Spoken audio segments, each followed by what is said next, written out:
তোমরা কি কেউ এই মাছের নাম জানো? এটা বলো তো কী মাছ? এটা হলো ট্যাংরা গুলশা বলে, যেটা একটু মানে ট্যাংরা মাছের থেকে একটু বড়। দেখো কত সুন্দর সুন্দর ট্যাংরা মাছগুলো না। এই জানো তো, এই ট্যাংরা মাছের মধ্যে কালো কালার যেটা হয় ওইটা খেতে আরও বেশি টেস্ট। যাই হোক, তো এইটাও আমি আজকে রান্না করব তেল ঝাল।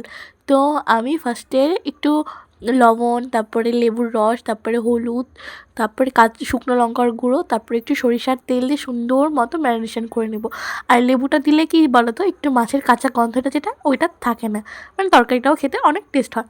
তো এখানে আমি পেঁয়াজ, রসুন, আদা, লঙ্কা এগুলো সব কেটে নিয়েছি সুন্দর করে, মানে কেটে ধুয়ে, টমেটো ওগুলি সব কিছু সুন্দর করে আমি কেটে ধুয়ে নিয়েছি। তো একবার আমি মশলাটা বাটবো। তো আমার না মিক্সচার মশলা বাটা, ওইটা মিক্সচারে করা মশলাটা আমার বেশি ভালো লাগে না খেতে। তো আমি সবসময় যখন তাড়াহুড়ো থাকে তখন আমি মিক্সচারে করি, আর যখন তাড়াহুড়ো থাকে না তখন আমি এমনি পাটাই বাটি।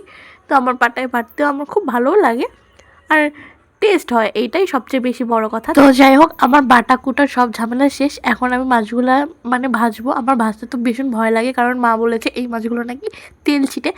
তো আমি দেওয়ার পরেই না, আমি এই মাছ ভাজাটার বেশি ভিডিও করতে পারিনি, কীভাবে উল্টাবো না উল্টাবো আমার খুব ভয় লাগতেছিলো, কারণ মাছগুলো না ভেঙে যাওয়ার চান্সটা একটু বেশি ছিল। আমি যদিও তেলটা গরম করেই দিয়েছি, তারপরও কেন জানি না মাছগুলো একটু ভেঙেই গেছে। তো তারপরে যাই হোক, গোটা মানে ওর মধ্যে আর একটু তেল দিলাম, তেল দেওয়ার পর গোটা গরম মশলা দিলাম, আর থেতো করা রসুন ওইটাও আমি সম্বার দিয়ে দিলাম, কারণ থেতো করা রসুন সম্বার দিলে না টেস্টটা অনেক ভালো হয়। তো তারপর আর কি পেঁয়াজ আর লঙ্কা কুচোনো ওগুলোই দিয়ে দিলাম। তারপরে একটু নুন দিয়ে আমি সুন্দর মতো একটু বাদামি কালার করে ভেজে নেব। যখন একটু দেখবা তেল উঠবে, তখন এই বেটে রাখা মশলাগুলো মানে রসুন আর আদা বাটা দিবা। তোমরা চাইলে জিরা বাটাটাও দিতে পারো, বাট আমার কাছে জিরা গুঁড়ো আছে দেখে আমি দেইনি। তো তারপরে আর কি কেটে রাখা কয়েকটা টমেটোর টুকরো আমি দিয়েছি, টমেটো তো আমার খুব ভালো লাগে। তো তারপর মশলাগুলো এখন গুলবো। মানে ফার্স্টে আমি দিয়েছি হলুদ, লঙ্কা আর হলো ধনে গুঁড়ো। এবার সুন্দর মতো জল দিয়ে আমি আগে গুলে নিব, তাহলে না দিলে না ওই ভালো হয়। তো দেখো আমার এখন গুলা প্রায় কমপ্লিট শেষই।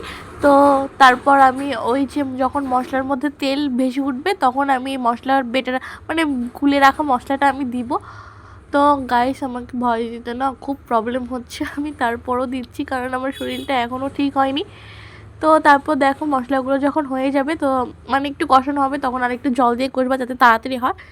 তো তারপরে আমি মানে জল দিয়ে কষানো হয়ে গেছে, যখন একটু তেল ছাড়বে তখন আবার তুমি ঝোলের জন্য জল দিবা। জল দেওয়ার পর দেখো আমার মাছগুলো আমি এবার দিয়ে দিব। তো প্রত্যেকটা মাছই মানে বেশিরভাগ মাছটাই ভেঙে গেছে, তো ওইগুলো এখন দিব। তো দেওয়ার পর মাছ দেওয়ার পর মানে অনেকক্ষণ জাল করতে লাগবে। আমি না এটা মানে মিট মশলাটা দিয়েছিলাম যেটা টেস্টের জন্য, তো আমি এটা দিতে না ভুলে গেছি, এটা কষানোর সময় দিলে বেশি টেস্ট হয়। তো তারপর আর কি মনে নাই যেহেতু, তো তারপর জিরের গুঁড়ো দিলাম। তো এবার দেখো আমার তরকারিটা প্রায় হয়ে এসেছে। এরপর আমি না আমাদের গাছেরই ধনে পাতা, এটা বিলাতি সস পাতা, ওইটাই দিব। দেওয়ার পর গাইস এত টেস্ট হয়েছিল কি বলবো, অনেক টেস্ট হয়েছিল।